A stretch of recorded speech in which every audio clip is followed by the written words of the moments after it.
Assalamualaikum warahmatullahi wabarakatuh. Apa kabar teman-teman? Semoga dalam keadaan sehat dan bahagia. Senang sekali rasanya saya Ina Salma Febriani bisa kembali hadir mendampingi proses belajar teman-teman hari ini di ruang tengah persembahan dari cariustadz.id. Dan siang ini saya nggak akan sendirian teman-teman, karena saya akan didampingi oleh Mbak Sekar Ratnaning Tias. Assalamualaikum. Waalaikumsalam. Ketemu lagi, senang banget. Iya, alhamdulillah. Sehat ya Mbak? Alhamdulillah. Sehat, Gimana alhamdulillah. Sehat juga. Alhamdulillah, luar biasa. Allahu Akbar. Ya. Oke, hari ini kita akan bahas soal parenting, toxic parenting, tema yang kayaknya sekarang lagi in banget nih, Mbak Sekar ya. Mungkin terkait dengan bagaimana orang tua mengasuh atau bagaimana kadangkala ekspektasi orang tua kepada anak ini cukup tinggi ya, Mbak Sekar, sehingga seringkali toxic parenting ini muncul ya, atau mungkin ada sebab-sebab lain, mungkin juga pola asuh orang tua terdahulu, mungkin juga ada hubungan yang kurang sehat antara kita dengan pasangan atau dengan anak-anak yang mengakibatkan pola asuh yang kurang baik ini terjadi di keluarga.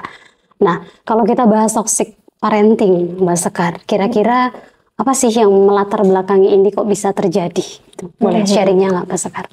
Iya, jadi perjalanan pengasuhan itu memang emosional itu tadi ya, perjalanannya panjang gitu dan emosional, dan sebagai orang tua, saya sebagai orang tua muda gitu juga membawa terpengaruh ada hal-hal yang mempengaruhi bagaimana saya menjadi orang tua gitu.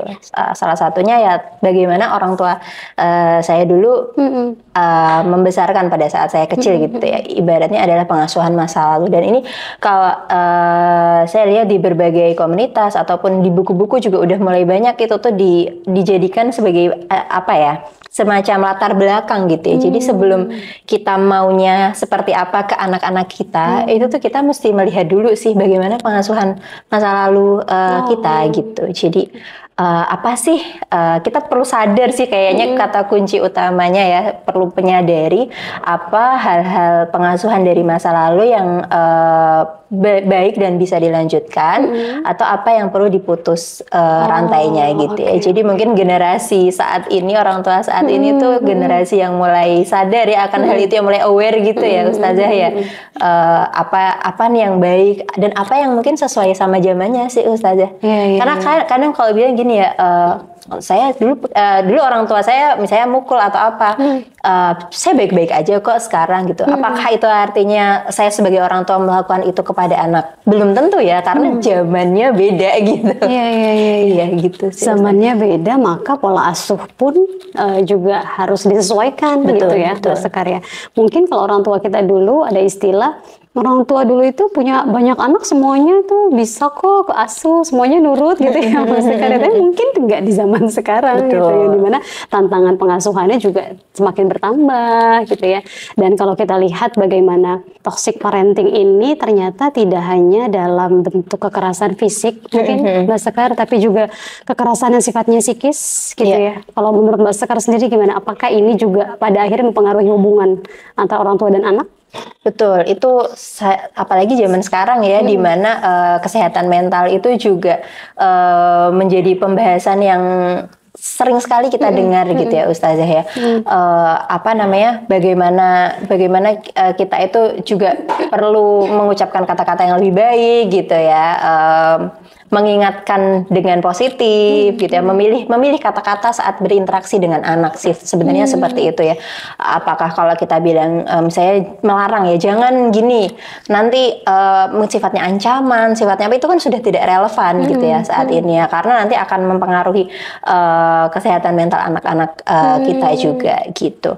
Jadi saya setuju sih Ustazah itu tentang hal tersebut gitu ya, tidak hanya kekerasan fisik tapi juga kekerasan verbal, dan bagaimana ya, lebih ke memilih bagaimana apa yang mau kita teruskan ke anak-anak kita nanti. Iya. Berarti relasinya bukan relasi kuasa, oh saya orang tua nih, kamu harus turut apa kata saya. Bukan seperti itu ya Mbak Sekar, tapi ada tanggung jawab moral juga di dalamnya, tanggung jawab pengasuhan yang cukup panjang dan lama tadi Mbak Sekar bilang ya, dan pengasuhan ini memang memerlukan kesabaran tentunya dan juga ilmu, bekal ilmu yang cukup sehingga anak-anak bisa melihat orang tua saya, kendati memang ada kita sering mendengar surga di bawah telapak kaki ibu, bukan berarti kita sebagai ibu bisa mengendalikan atau mengatur masa depan anak kita gitu ya, karena mereka tumbuh dan berkembang juga dengan dunianya sendiri begitu ya Mbak. Iya betul. Anak-anak itu lahir itu sudah dengan apa ya, kalau saya sering dengarnya itu sifat bawaan ya, kayak masing-masing gitu ya. Anak-anak ada yang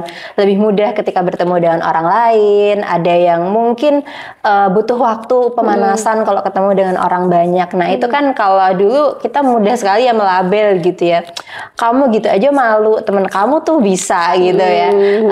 Nah ternyata ya itu juga sesuatu hal yang nggak sehat juga gitu, membandingkan antara satu anak dengan, atau bukan hanya dengan anak lain ya, tapi mungkin saudaranya gitu ya. Itu yang saya mungkin dulu tumbuh dengan hal-hal seperti itu.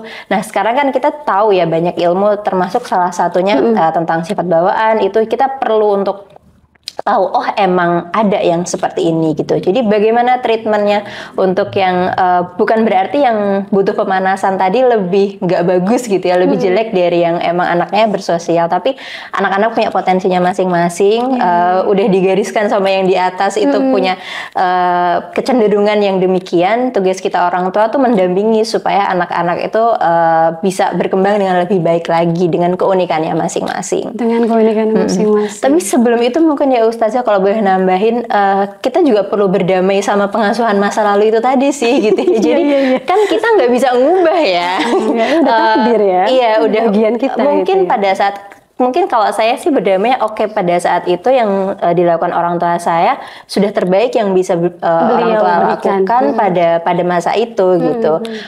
Jadi nggak ada tuh kayak, soalnya sekarang saya juga sering tuh denger tuh kayak, iya nih tahu kalau misalnya ada pola pengasuhan yang salah gitu karena kita di masa lalu ya. Terus jadi kayak mengambil jarak atau kayak mungkin membenci mungkin atau apa yang hubungannya jadi negatif sama orang tuanya, itu kan juga gimana ya, antara kurang baik atau juga tidak memberikan pelajaran atau pembelajaran yang baik, juga tidak memberikan pembelajaran yang positif gitu ya. Jadi kalau kita sudah bisa berdamai dengan pengasuhan masa lalu, insya Allah kita bisa lanjut gitu dengan apa yang mau kita lakukan gitu. Kepada anak-anak kita. Betul. Jadi cara memutus rantai pengasuhan yang kurang berkenan gitu ya dalam diri kita saat ini mungkin ya dengan berdamai tadi ya. Betul.